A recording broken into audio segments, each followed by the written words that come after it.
made out on Adam's apple. My guest today is somebody who I've been waiting a long time to talk to. A lot of interesting stuff. An intellectual guy, leader, led by the right example, a legend in African American art, and as I continue to explore the genesis of the black jazz label, to a man, everybody says there's no way to do any type of real justice unless you talk to my guest, keyboardist, organist, vocalist, arranger, producer, collaborator, Doug Carn. Welcome to the show, my man. Hey, what's going on, man? I just want to know where that energy is nowadays. That it's the energy of that song. So what happened to that? What were you feeling at that time inside you? Well, I was feeling a little loose, you know. That was the first album I made on black jazz without Gene, and they were a little bit worried, so I put a little commercial tilt on it, you know, try to hedge the bet a little bit, you know. But I was feeling the same thing I always felt. You know? I was gung-ho, ready for it, you know. I guess, Doug, what I want to do is go back to Atlanta. George Harper, the great saxophonist, talked about being in an early band of yours in Atlanta, and I was wondering how that band kind of came to being. Well, we just had an organ trio, you know.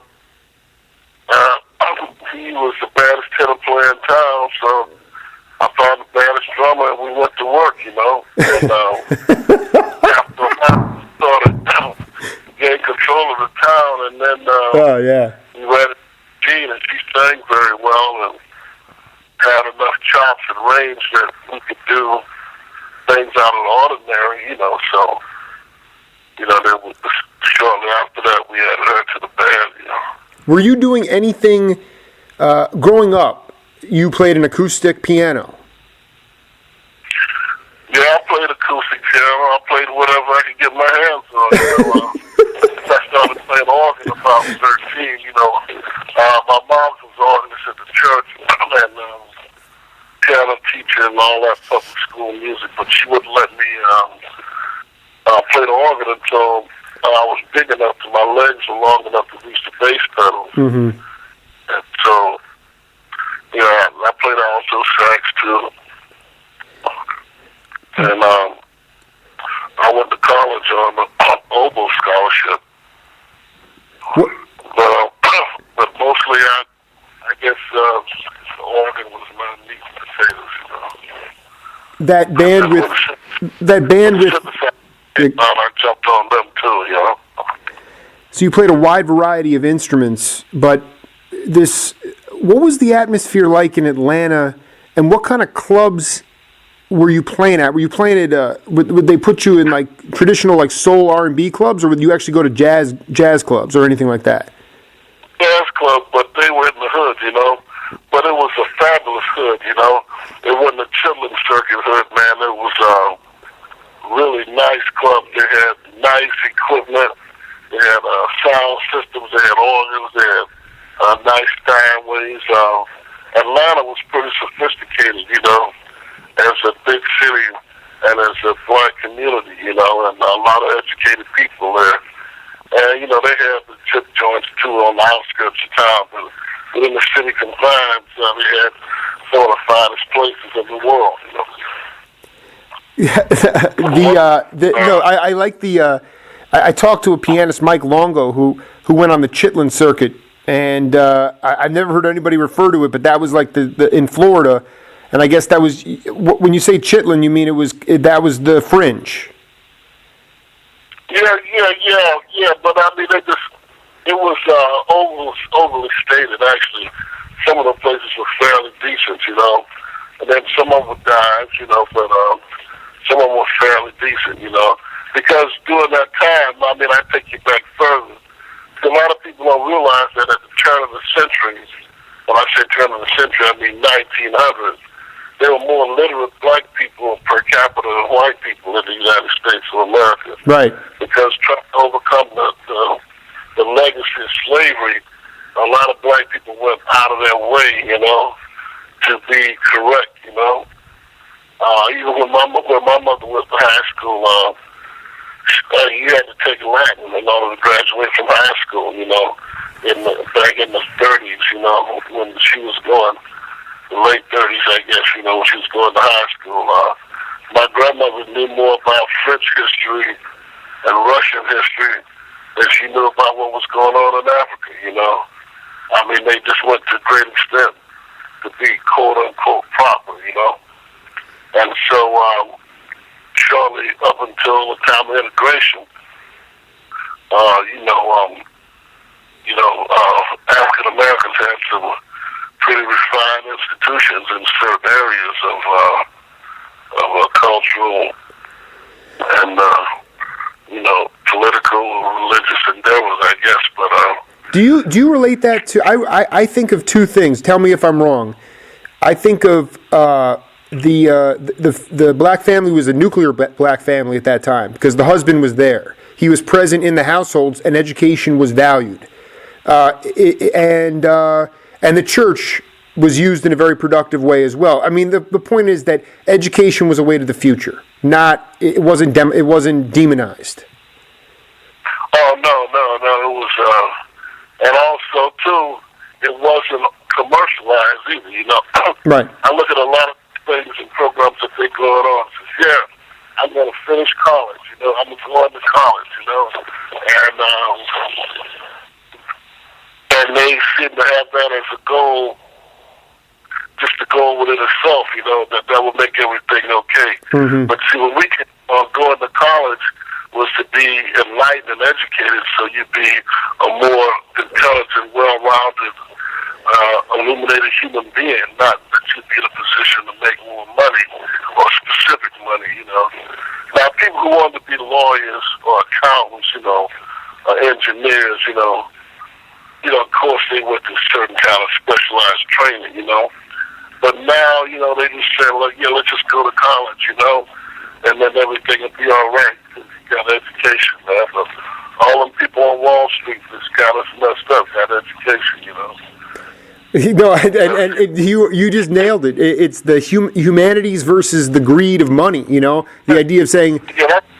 Yeah, that's why you go to college to be enlightened and well-rounded, and aware of other people and other cultures in the world, so you get a decent, sensitive, intelligent human being, world-class human being. But now, it's only about, I'm going to get this degree so I can get this job, And then when that job falls through, it's like a disaster, I mean, it sounds to me... No, I mean, I wanted to ask you an open question here, but, I look at your type of musical profile, Right. and I say, you were the bridge to the new era. You were right there. You were like that star. And I believe the powers that be shut you out. Didn't want you to become the symbol of Afrocentric pride. Because it was a beautiful pride. It wasn't whatever it is now. But what happened? Well, you might be right about that, because see, the thing is, like, I had never expressed overly opinionated Afrocentric view, I was just doing what I was doing, I was African American, so I listened to hard soul, I listened to Coltrane, I put lyrics to their music, all of the major labels, I turned my stuff down, so this guy, Gene Russell, came up with Black Jazz Records and wanted to put it out there, so I said, okay, go ahead, and the next thing you know, I was becoming the symbol, but I didn't figure I was really different from Matt Adderley or anybody else, just that I was playing what was had come from my generation, you know, the generation before, just like these other guys did, you know. But of course, it seems like negative people who want to paternalize towards black people and stuff, you know, want to keep jazz within a certain stereotypical dimensions, you know. Mm-hmm. Right. And that is for entertainment purposes only, I guess, you know. But the music is broader than that, you know. And like I said, I do very well as an entertainer sometimes, you know. But that's not all that I'm about. I'm trying to project something to the masses at large, especially something that my own people in the condition that they in are. It'd probably be something beyond entertainment because they got enough of that already, you know. One of the most satisfying things for me on this trip that I'm on is to be able to talk to you guys and to get this stuff disseminated into the ethos, into the atmosphere, because you guys are still active, playing vigorously, like, you know, looking to be mentors to as many cats and kids as possible, not just musically, but spiritually, you know, looking forward. And it's great to be able to talk to you when you're still cogent and not in some, retirement home, you know? Yeah, I know what you mean. Well, I got quite a ways to go. Yeah, absolutely. Go back. I went out to Los Angeles to do a tribute to Gene Russell, and it was an amazingly beautiful event because while the guys were not nearly compensated the way they should have been, I promoted the heck out of it, but I didn't have a chance to begin with. The thing basically turned into a beautiful late-night private party with an incredible amount of great black artists, actors, musicians. One of Gene's old the woman singer showed up, and she sang a song. We captured it all on videotape, and I just wanted you to talk a little bit about what Gene Russell stood for, and when you guys first met, you know, what his rationale was for starting the label. Well, see, actually, Gene didn't start the label. Dick Shorey did. Dick Shorey. He's the president, but I mean, he had the normal rationale of a businessman, you know, who could see that, Afrocentricity was a market, you know. But I didn't get to know him that well. After the first album hit, we moved to the East Coast, you know. And so my relationship actually was more with Shorey than with Gene Russell. But I guess he put several people out there that wouldn't have been out there normally, you know. What was Dick Shorey's view of why did he give the money to Gene? What was that all about? What did he want to? What was he trying to promote? Well, he was just a producer. He was on salary, you know. He was just a producer, you know. I guess he was like a Talent Scott, old-fashioned A&R man, you know. Right. I'm just. But, you know, yeah. It was very simple. You know, he had Willie Dixon on Ovation, you know, and also Cleveland Eaton was a good friend of his, you know. Right. And Dick, I put him up there with David Axelrod and Alfred Lyon and them kind of guys. Yeah, right. I love that, dude. We're talking to Doug. Yeah. He knew what was up, you know, and he was so obviously Midwestern and square, and also obviously East Coast black militant and hip, that people could never believe that we was working together, you know. And boy, we used to shake them up and shake them down because they never would believe it, you know. So we worked them over pretty good, you know. I mean, listen, here's the thing, Doug. I just from the outside looking in and it being part of history to me, Gene did a very, and I'm not sure if you played a hand in it, but, because I talked to this skipper and he's like, Doug's records were the most popular selling records on the label. But that being said, there were also fundamentally some really, I mean, all the musicians were carefully chosen. And it was to really give an opportunity to those unsung heroes who had not seen, to break through the morass of the Columbia and the Blue Note and all the other stuff. Right. Oh, yeah, well, with Henry Franklin, he was a bass player on Evan Eyes, and then he had Rudolph Johnson, and Chester Thompson, they're great, and he looked up and did the Walter Bishop thing. The Walter Bishop thing was a master that Walter had already had, Gene actually didn't produce that one.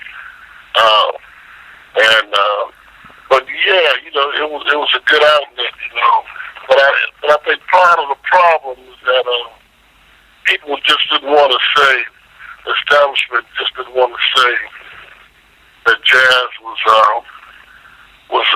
African American music. Right. It was. So what? Everybody else. They say it anyway, but they want to control the debate. They want to say it from a Eurocentric perspective, rather than from a Afrocentric perspective, Exactly. If this was Jewish people or Italians creating this music, it would be popularized everywhere. You'd see it everywhere. But because it's you see it everywhere. It's popular everywhere. But what I'm saying is that it's looked upon from a non-African or non-African American viewpoint, more so from an African or African American viewpoint. They just want to look like it's for them, and they discovered these poor Negroes and provide an opportunity for them to do this to that, and really they controlling them and holding them back. But what they really do is the playing field was level, No, what I was saying to you was the insecurity of the white establishment, because there is no black establishment. The insecurity of the white establishment to acknowledge that jazz is black music, and it's the only. Right. And it's the only. This is the thing that's crazy, Doug. It's the only true American art form, and it happens to be black. And now we have a black president, and it's like, what does it say to really ignorant people? It says to them that that we are not the dominant race, when it doesn't matter anyway. It don't say nothing to them. It goes right over their head, It goes right by. Right over. It's the way the brain is built or something. I don't know. I'm not built like that. I'm sure it's disconcerting to some of them, because the only justification that you could have for mistreating people the way that they have mistreated people is to say that, well, we're supposed to be that way because we're the dominant, and God made it like that for us, and that's our job. That's what we're supposed to do, But when they have to say that they did what they did out of fear and insecurity, then they can't deal with that. They call that apologizing. Yeah, dude, we're going to throw on another piece of music, all right? Yeah.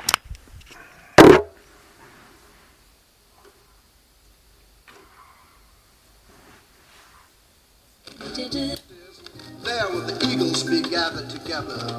A light is shining upon the nation of the blessed. A new day is dawning, and it's dawning in the west. And where the eagle flies, and where my fathers died, this world is due a great surprise.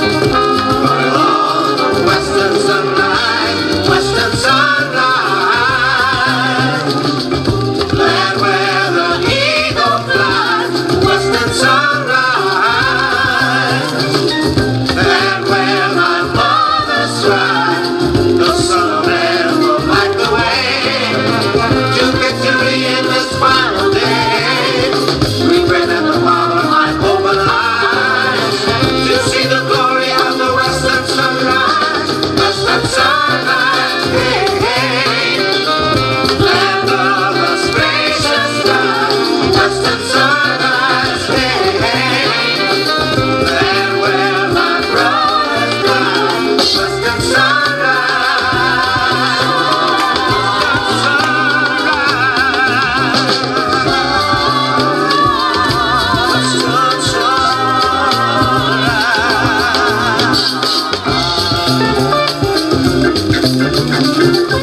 wakes people up, man.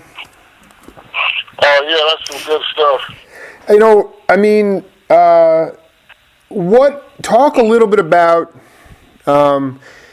the meanings behind your albums. Infant Eyes and Search for a New Land. I mean, was that the Infant Eyes? I gather is because of the child, but the Search for the New Land, was that your way of saying let's create a vision for a positive path in this country? Yeah. This it didn't necessarily mean move back to Africa, you know. No. You know.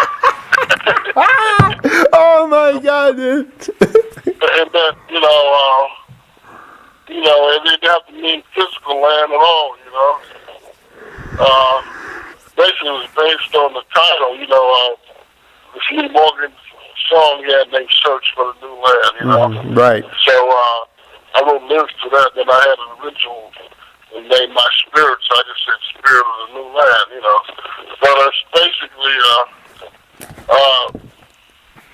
a clean slate, you know. Not to be afraid to pioneer your own destiny, you know, collectively as well as individually, you know. In other words, and this is what the so-called conservatives like, you know. They want you to pull yourself up by your own bootstraps, you know, and do your own thing, you know. But then when you do it and be explicit about it, they get mad. Yeah, right. You know? Yeah, that's right.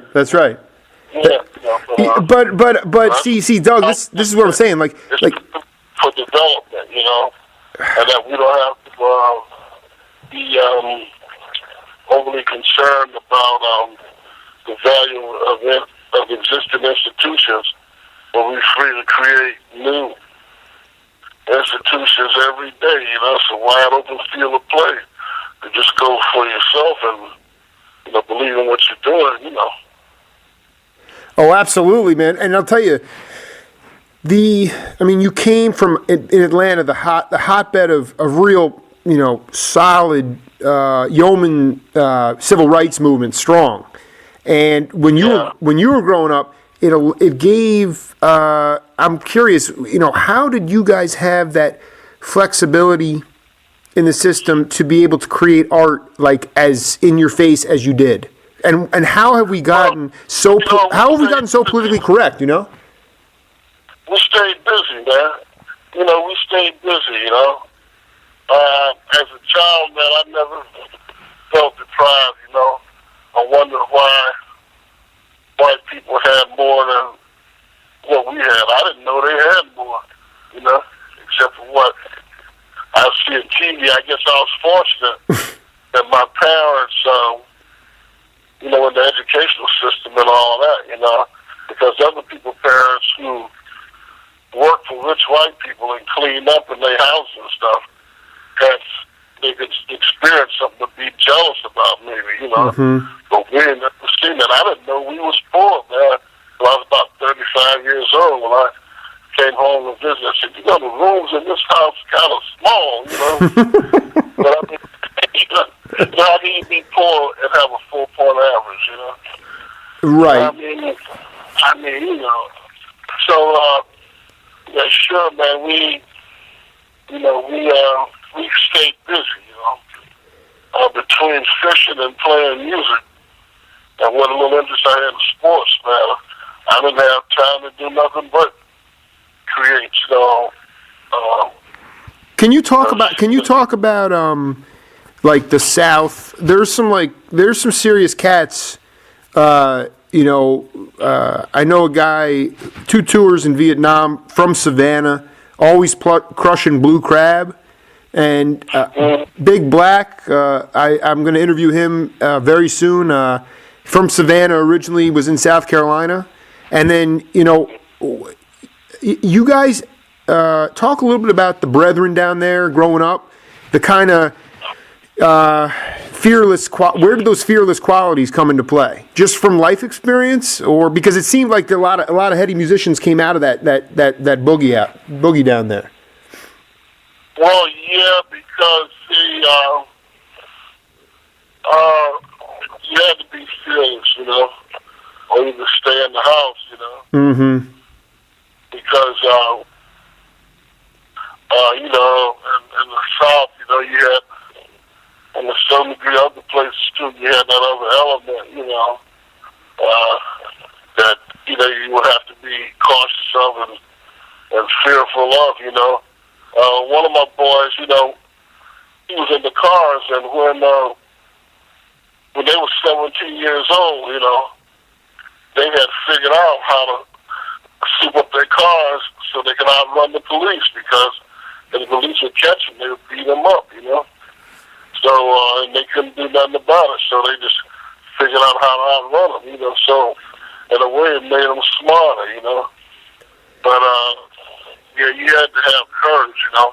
But you have to have courage to play this music anyway, you know. To really be an artist takes a lot of balls, because you're saying what you're saying is, well, actually, I don't care who's president or which party has got the dominant number of seats in Congress. I'm going to play the same thing I play anyway. I'm going to paint the same thing I play anyway. I'm going to recite the same kind of poetry. I don't care about no communism, you know, capitalism, neither one. Right. But, you know, that's communist. I said, man, communist ain't nothing but another white boy philosophy. Don't come out and talk to me about those communists, you know. I'm trying to learn these scales, cold traders, you know. Right, exactly. Like, stop with your just yeah. And so that's what worries them, that you're more concerned about the way you carve a piece of wood, a sculpture, statue, than what they're talking about, you know. And that you don't fear them, you know.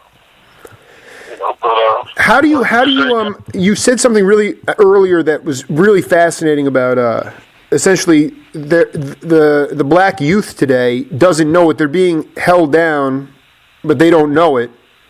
And how do you think, what are some of the remedies that for the black community today? I have a question actually before that. George Harper told me that he really dug some segregated neighborhoods, his neighborhood particularly.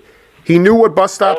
George Harper grew up in, you know, the neighborhoods were all segregated. This is prior to desegregation. He grew up in. Up in the morning, just, oh God, where are the white people? Yeah, right. I couple of stuff people are doing, you know. You know, and I think Jimmy Carter even said something about that, about observing the ethnic purity of a community. And I don't know if you know, now a lot of traditional black communities are being re-gentrified and stuff, you know. But yeah, man, it was good, man. Like I said, they call it a children's circuit, but it was wonderful, man. You know, I mean, people's people, man. And there's the leadership that's corrupt, because you got so many wannabe leaders, you know. You know, a natural leader, you know, like, say, George Washington, man, you know. They had to come and get him almost and make him, especially the second time, you know what I'm saying? But these people that want to be a leader, them the ones you got to watch out, you know. I don't care if they're Chinese or Arabian, you know. You know, everything will simplify when it's black or white, you know, like all other people don't count, you know. Yeah, you know, but I want to. Can you talk about the beauty of that neighborhood that you grew that was so beautiful? It was just beautiful, man. You know, if you enjoy being yourself, you know, because like I said, you know, so many people that were enlightened. You know, they weren't rich, you know, but they were enlightened. You know, we had a doctor in the neighborhood, you know. That would stop me from playing football, you know. I wanted to play football one day, and Dr. Bell said, "Where you going, Tony?" He said, "I'm playing football." He said, "I won't do that if I was you." He said, "Why not?" He said, "Come into my office," you know. I went in the house, he in the closet, and pull out the human skeletons. I'm about 7 years old, you know. Yeah. That scared me to death. And then he said, "You see these bones here?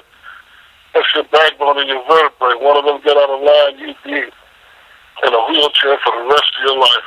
Well, that's all it took for me, you know. And we had this guy that was a lawyer, you know. and this guy that could speak French, you know. And then we had this guy that could fly an airplane, you know.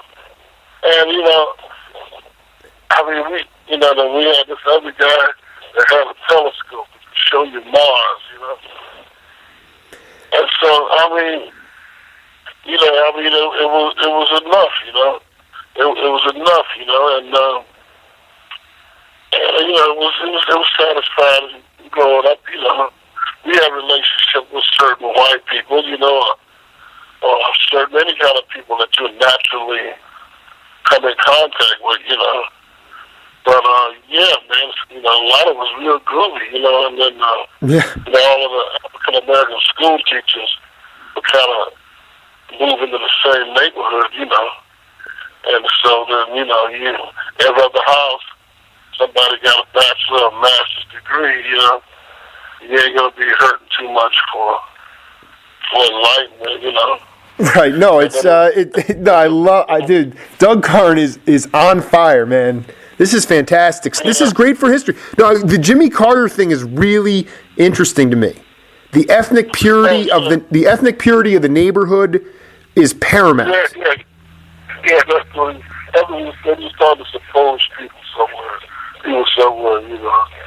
But you know, he was a Negrophile. You know, he was raised by colored people. I think a black woman must have nursed him. You know, they used to give their children to black women to breastfeed them. You know, Jesus. Thinking that they would take, you know, black women's milk. They grow up to be strong and scrappy. They're hard workers like black people are. You know. But I wanted to tell them, no, you got to get a bunch of white people and put them on a slave ship and send them across the ocean for 3.5 weeks. And the ones that don't die, you breathe in with each other, then they get strong. So taking somebody else. Oh. You got to head off them. Oh wow! All right, I gotta collect myself after that. That's good, man. So tell me about one. Go ahead. You know, so man, I'm 63 years old now. I don't want no trouble, you know. No, I mean the music is wonderful, but you know, we got a generation of people that miss what's going on, but I'm thankful for the media and digital technology, you know, that's been able to preserve some of this so they can go in the archives and see what they missed, you know, and maybe they'll catch on by osmosis, you know. Right. I don't know, man. The thing is, you know, last time I talked to you, you were on tour with Benny Maupin and Al Foster in Europe. You were going to go to Europe. How did that work out? This Bitches Brew brand. Go on YouTube, right, and look for Doug Carn, Bitches Brew, Wallace Roney, Bitches Brew. Oh wow! You know, yeah, and you can see some of that stuff. I tell you, when Bitches Brew was out, you know, I had a bong and a strobe light, you know, and a color wheel, you know. I said that Miles, he's something else. But then I didn't realize how serious music that was until Wallace took it apart, you know, and we dissected it because it's like classical music, though. Bong, bong, bong, bong, bong.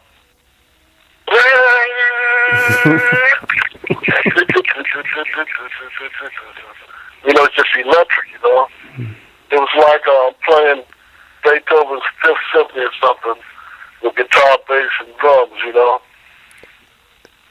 I mean, I believe you. You know, it's good. I'll have to listen to this like 3 times to kind of understand that. But you know, right. It's a tone roll. It's like Stravinsky or something, you know. But it's played on commercial instruments of today, and so you think of it like that, but the overriding substance is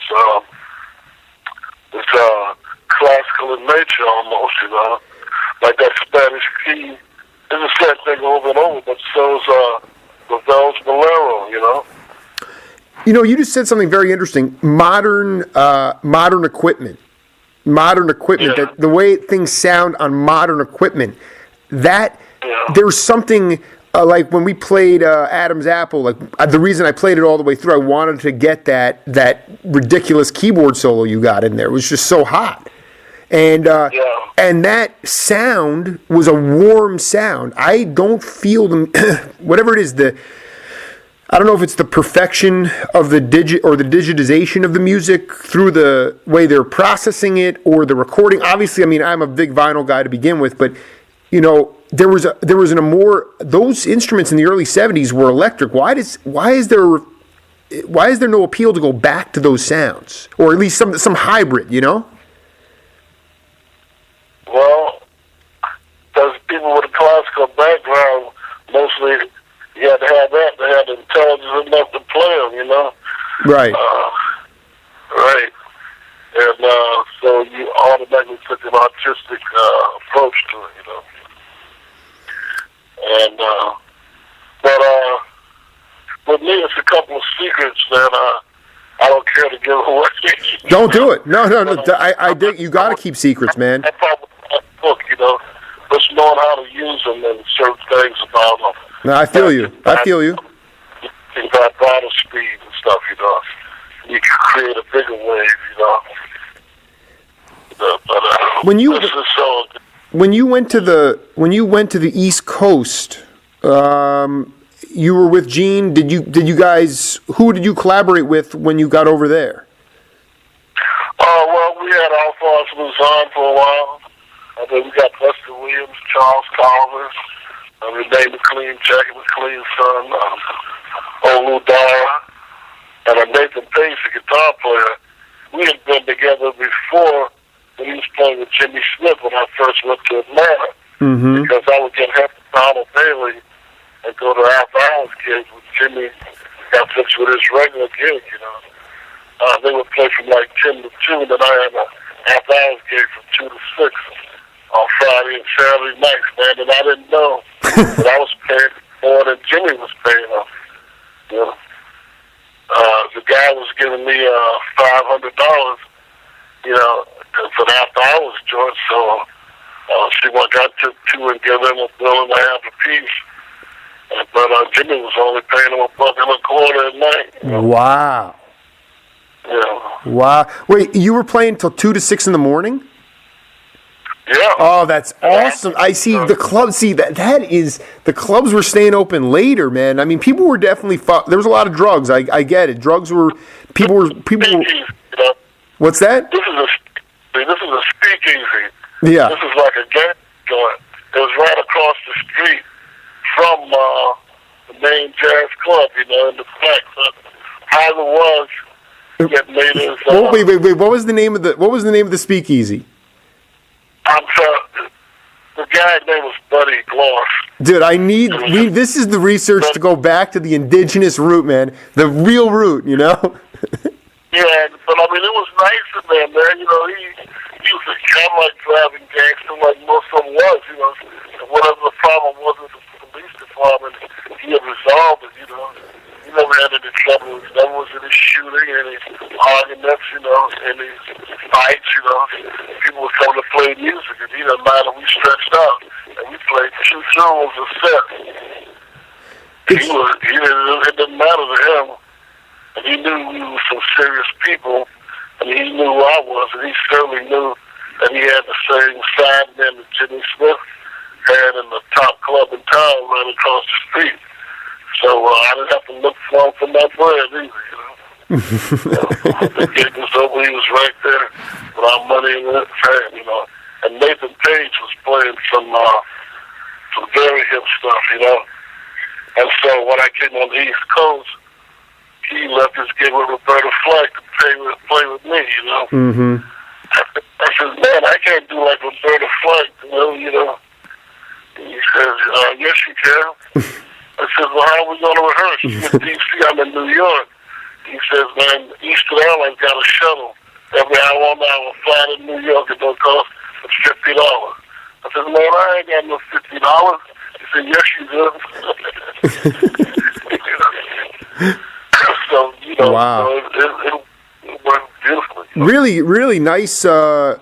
That's sort of an undiscovered or untapped period of like you didn't record anything during that time. Like you still were under the Black Jazz label, right? Are you on albums from your period in on the East Coast? Yeah, right now we're still doing the Black Jazz thing. You know, that's what we did. Spirit of the New Line. Then we did Revolution. Daryl Claiborne, the guy has been in my thoughts the last like 4 days. This is the weird stuff, Doug. I had no idea he played Fender bass on this Higher Ground album. And is that cat still around? I believe so. I believe there's a lot of gospel music now, but I'm sure he's around. Yeah. Dude, that guy played some hammers. I mean, you know, it allowed you didn't have to play. You didn't play the bass pedal on the, or you could focus on just playing solos. Right. Yeah. On that particular one, yeah. Is that for someone for playing the organ? It's like, you know, where when you don't have to keep the bass lines. Does it free up your mind, or do you prefer to have that anchor? Well, it depends on which style you're playing. You know. See, I don't know how much you know about classical music, but when you play César Franck, you use a bass player. When you play Johann Sebastian Bach, you play the pedals. When you more Baroque style, you play, the chamber music style, with the way you kick your own bass, with the way you stretch out, you use the bass, Right. Yeah. Doug, in our remaining minutes here, I wanted to ask you. I take care of my mother part-time, so I gotta. No, we're wrapping it up. Don't worry. I wanted to just talk to you a little bit about what you try to do to outside of music. How do you try to improve your community and your family? Well, I work in the community. Community development, trying to restore some of the old buildings in the community. And try to help the community become more self-sufficient, but just realize that the community is valuable and that, you belong somewhere and that you're not just lost and there's nothing in the world for you, as an individual or as a group, I'm kind of active with my high school class, and right now we're working on our child school, and researching the history of the neighborhood. You'd be surprised if you look into the history of the neighborhood that you grew up in. It's a lot of interesting things. That's beautiful. I mean, keep being a leader, and yeah, but everybody doesn't want to be hip.